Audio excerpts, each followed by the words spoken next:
Hi everyone, তোমরা সবাই কেমন আছো? আজ হলো সানডে, তাই সানডে সকালবেলা স্নান টান করে এখন আমি টিফিন বানাতে চলে এসেছি।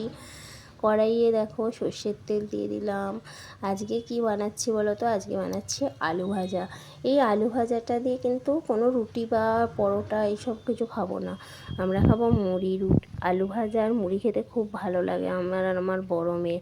তার জন্য সুন্দর করে আজকে আলু ভাজা করব। এই আলু ভাজাটা দিয়ে মুড়ি খেতে খুব ভালো লাগে। এটা তো আমরা রোজ দিন খেতে পারি না, অন্য অন্য দিন টিফিনে অন্য কিছু বানিয়ে দিতে হয়, কিন্তু আজ তো যেহেতু সানডে এটা দিয়ে মুড়ি খেতে পারবো, কেননা মেয়ে বাড়ি আছে। মেয়েরই বিশেষ করে এটা পছন্দ, তার জন্য বানাচ্ছি।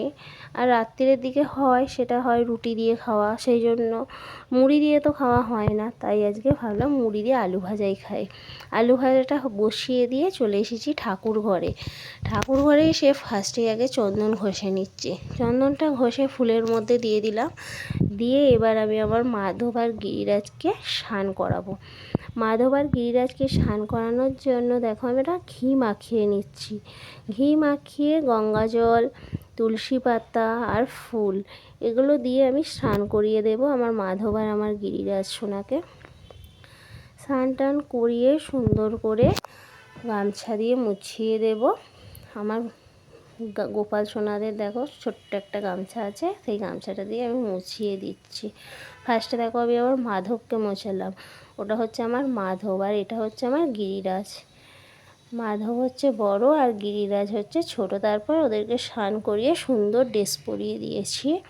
একজনকে পরিয়েছিলাম ইয়েলো কালারের, একজনকে গ্রিন কালারের পরিয়ে তোমাদেরকে একবার দেখিয়ে দিলাম। গোপালকে দর্শন করে নিয়েছো তোমরা। এবার আমি আমার মহাদেবকে স্নান করাচ্ছি।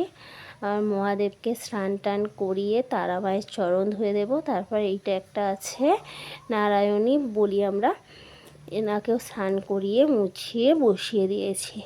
তার মধ্যে চন্দন পরিয়ে দিয়েছি ঠাকুরদেরকে, দিয়ে সিঁদুর পরিয়ে তুলসী পাতা চরণে দিয়ে তারপর আমি সেবা দেব। সেবাতে দিয়েছিলাম আজকে হচ্ছে মিছরি আর তুলসী পাতা আর সাদা ফুল দিয়ে দিলাম। যেই ঠাকুরকে যেটা দেব প্লেট সেই মতো দিয়ে দেব। তারপর এখানে আমি প্রদীপটা সাজিয়ে নিয়েছি। সাজিয়ে নিয়ে তারপর ধূপ ধরিয়ে নিলাম, 5টা ধূপ ধরিয়ে নিলাম। 3টে ঘরে দেব আর আমাদের বাইরে বেলতলায় একটা মন্দির আছে আর একটা হরি মন্দির আছে, ওখানে দেব। এবার আমি শিবের মাথায় জল দিয়ে ফুল দিয়ে করে নিলাম। এবার ফুলগুলো সাজিয়ে দেব, ঠাকুরের চরণে ফুল দেব, দিয়ে এবার আমি আরতি করে নিচ্ছি। ধূপ আর প্রদীপ দিয়ে আরতিটা করে নিচ্ছি, ঘন্টা বাজিয়ে অবশ্যই আরতি করে নিলাম। আরতি করে নিয়ে তারপরে আমি গিয়েছিলাম বেলতলা আর হরিতলায় পুজো করতে, সেটা দেখানো হয়নি তোমাদের। তারপরে এসে সেখান থেকে এসে আমি শঙ্খ বাজিয়ে নিলাম। শঙ্খ বাজিয়ে এবার নমস্কার করে নিলাম, নিয়ে গিয়েছিলাম মুড়ি খেতে। মুড়িটা খেয়ে এসে এখানে আমি সবজিটা বানিয়ে নেব। তার জন্য এই আম কাটছি। এই আমটা কেন দেখালাম বলো তো? দেখো ডাল সমেত আম। আমাদের আমের গাছে আম হয়েছে, এই একটাই হয়েছিল, একটাই দেখতে পেয়েছি জানো তো। তাই জন্য আমটা আজকে চাটনি বানাবো, হাফ বানাবো, চাটনিটা করব। ওই আমটা একটাই হয়েছে, প্রত্যেক বছর হয়, সেটা আমরা গোপালকেই দিই, কিন্তু এটা হয়েছে তো এটা বৃষ্টির জলে না পচে যায়, ওই জন্য পেরে নেওয়া হয়েছে। পরে যদি আবার দেখতে পাই জন্মাষ্টমীর সময়, তখন গোপাল সোনাকে চাটনি করে দেব। তারপর আমটা কেটে নিয়ে একটু পেঁপে কেটে নিলাম, পেঁপেটা ভাতের মধ্যে দিয়ে দেব। ওটা খাবে শুধুমাত্র আমার বড় মেয়ে। আর হবে চিকেন, এই যে চিকেন আর চাটনি, তার জন্য আলু ফালু পেঁয়াজ এইসবগুলো কেটে নিয়েছিলাম। নিয়ে এখানে আমি চাটনিরটা বসিয়ে দিলাম, তেল দিয়েছিলাম, 5 ফোড়ন দিয়েছিলাম, দিয়ে লবণ হলুদ দিয়ে নেড়ে জল মিষ্টি দিয়ে করে নিলাম। চাটনিটা হয়ে গেছে, দেখো ফুটে গেছে। এবার আমার চলে এসেছে চিকেন অনেকটাই এনেছিল আজকে। চিকেনটা দেখো মশলা ফশলা হয়ে গেছে, কষানো মশলাটা বানিয়ে নিয়েছিলাম। নিয়ে এবার আমি চিকেনটাকে না আজকে লবণ হলুদ সর্ষের তেল আর লেবুর রস দিয়ে না মাখিয়ে রেখেছিলাম, অনেকক্ষণ রেখে জল ঝরতে দিয়েছিলাম। ওই জন্য না আজকে চিকেনটা খুবই সফট হয়েছিল, অনেক সলিড পিস ছিল, হলিড পিসগুলো পুরো সফট হয়ে গেছিলো, এত সফট হয়েছিল। আর চিকেনটা খেতেও খুব সুন্দর হয়েছিল।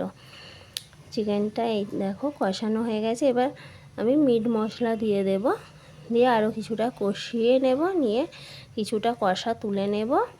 মেয়েরা খাবে, বর খাবে, সবার জন্যে তুলে নেব।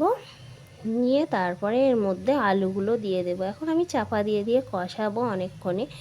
তারপরে আর দেখানো হয়নি কিছু। এবার চলে এসেছি একদম সন্ধ্যাবেলা আজকে না আমার ছোটো মাম্মাও সন্ধে দিয়েছে। সন্ধে দিচ্ছিল, গপু সোনাদেরকে খেতে দিয়েছে, সেবা দিয়েছিল, কাজু কিশমিশ। তারপর দেখো এখানে ধূপ গুনছে, ও 5টা ধূপ জ্বালবে, তার জন্য 5টা ধূপ গুনে গুনে নিয়ে নিল। নিয়ে এবার ধূপগুলো ধরিয়ে দিচ্ছিল। বাবু তো দেশলাই জ্বালতে পারে না, আমি দেশলাইটা জ্বালিয়ে দিলাম। দেখো ধরিয়ে দিলাম ধূপটা।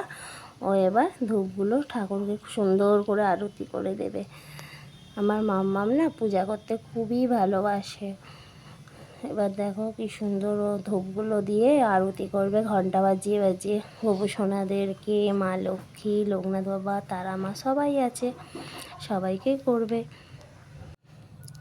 আরতি করছে, করে করে এবার প্রত্যেকটা ঘরে ঘরে গিয়ে ধূপ দিয়ে আসবে।